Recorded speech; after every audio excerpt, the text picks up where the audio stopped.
Watch a glass shatter on the floor, then watch the film run backward. You instantly know which version is real. That intuition, that time has a direction, is what physicists call irreversibility. This paper asks a strange and beautiful question. Can we measure that same arrow of time inside the text an AI writes? This is the paper by Takahiro Sagawa at the University of Tokyo. It builds a bridge between two worlds that rarely meet. On one side, stochastic thermodynamics, the physics of irreversibility. On the other, the autoregressive models behind modern AI. In physics, entropy production measures how irreversible a process is. 0 means it looks the same forwards and backwards. A large value means there is a clear arrow of time. The paper carries this exact idea into generative models and makes it computable. Its first insight is unification. Transformers, recurrent networks, the classical Kalman-filter, state-space models, and Mamba all look different. But the paper shows they share one skeleton. Each one samples the next output from a deterministic summary of the past. Here is that skeleton. At each step, a deterministic map squeezes the entire past into a latent state, written H.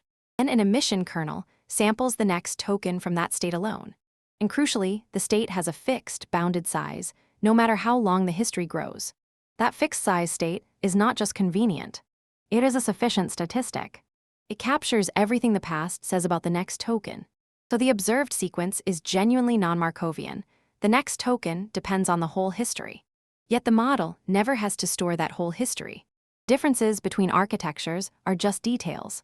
In a recurrent network or a state-space model, the state updates step by step, so the state and token together are Markovian. In a transformer, attention reaches across the entire past, so it cannot be reduced to a simple recursion. That is what makes its observed process truly non-Markovian. Now the key move. To measure irreversibility, we need a backward process. The trick is elegant. Take the exact same machinery, the same kernels and the same maps, and run it in reverse temporal order. The top row is the forward process. The bottom row is the same model, generating the sequence backwards. But here is a subtlety that makes the whole thing non-trivial. Reversing the tokens does not reverse the internal states. Take a tiny state update that doubles the old state and adds 3 times the new token. Run it forward, then run it on the reverse tokens. The latent states you get are simply not the mirror image. The memory genuinely flows in one direction. With a forward process and a backward process in hand, we can finally define entropy production.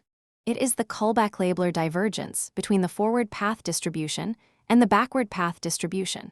In plain words, it asks, how distinguishable is the real sequence from its time-reverse twin?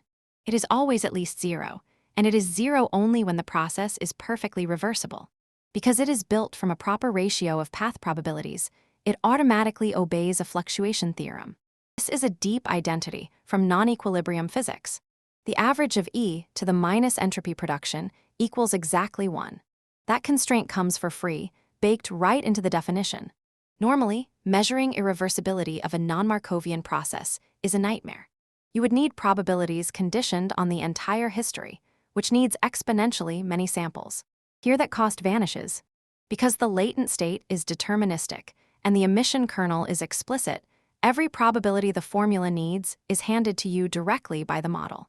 So the stochastic entropy production becomes beautifully simple. It is the forward log likelihood of the sequence, minus the backward log likelihood of the reverse sequence. One forward pass, one backward pass through the very same model. Average over samples, and you have the entropy production, with the standard square root convergence of Monte Carlo. But applied naively to language, this measures the wrong thing. Take the sentence, "This is a book." Reverse the tokens and you get, "Book is this." That reverse string is gibberish, so the model gives it almost 0 probability. The entropy production explodes, but only because grammar was destroyed, not because of any meaningful arrow of time. The fix is temporal coarse graining. Instead of reversing individual tokens, reverse blocks, like whole sentences. Take A, B, C, then D, E, F. Token reversal gives F, E, D, C, B, A. Block reversal keeps each block intact and only swaps their order. D, E, F, then A, B, C. Now grammar inside each sentence survives, and what remains is the irreversibility between sentences. Time for a real test on GPT-2. They generate sequences of 120 tokens, drawing one token at a time from the model. For each sequence, they compute both flavors of entropy production, token level and block level. The result is clear. Token level entropy production sits far above zero, dominated by that syntactic artifact. Block level entropy production, on the right, is far smaller because reversing sentences preserves grammar. Block level signal is the one worth interpreting. To probe what that signal means, they build two kinds of text. Causal narratives where events follow in time. The glass slipped, it fell, it broke, she swept it up. And non-causal lists, independent facts in no particular order, like different instruments and how you play them.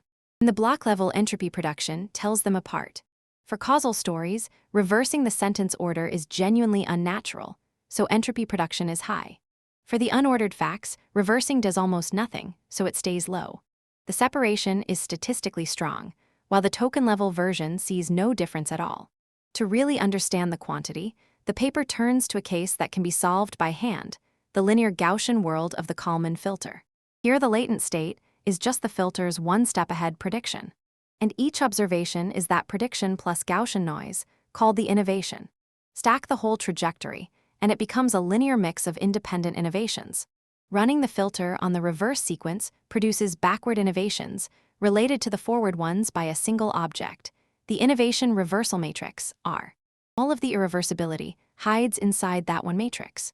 Because everything is Gaussian, the entropy production is just the divergence between two Gaussians, which has a closed form. In the simplest scalar case with two steps, it collapses to a stunningly clean answer. The fourth power of a single gain divided by 2. Irreversibility captured in one compact number. And the behavior is revealing. For a one-dimensional signal, the entropy production saturates because scalar Gaussian processes are actually time-reversible. But in higher dimensions, it grows without bound, a genuine arrow of time. Monte Carlo sampling, the circles, matches the exact theory, the curves, perfectly. Now the deepest part of the paper. The total entropy production splits exactly into a sum of per-step contributions, and every single term is non-negative. Each term measures how badly the backward model retrodicts one observation from its future. An everyday example captures it. If I don't study, my mom gets angry. Now reason backwards. If mom is angry, she probably didn't get that way for nothing, so I likely didn't study. That hindsight is reliable. But the physics backward process says something else. If mom gets angry, then I will not study, which is nonsense. That gap between honest hindsight and blind protocol reversal is exactly the entropy production. Each per-step term splits again into two clean pieces. A compression loss, the information about the past that the fixed-size backward summary simply throws away. And a model mismatch, the cost of reusing a kernel trained to predict forward, now forced to predict backward. Both are non-negative, and their structure mirrors the elbow decomposition from variational inference. Putting it together yields a refined second law. The entropy production is bounded below by a gap. How much the past tells you about the present, minus how much the compressed future tells you about it. The more memory the model keeps, and the more the future retains, the smaller the irreversibility can be. There is honesty here too. While the total entropy production is easy to compute, these individual pieces are not. They need a true Bayesian retrodiction that no forward model provides. Estimating them, perhaps by training a dedicated reverse model, is left as an open problem. So what did we get? One unified framework for every autoregressive model.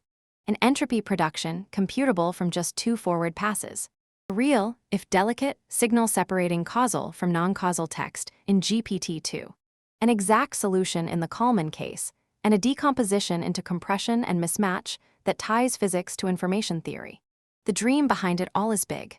If we can measure the arrow of time inside the text a language model generates, we may be able to probe the causal structure of the world it has quietly learned. This paper is the first careful bridge from thermodynamics toward that goal. That was Stochastic Thermodynamics for Autoregressive Generative Models by Takahiro Sagawa. Irreversibility, entropy production, and the arrow of time, now defined for the models that write our text. Thanks for watching.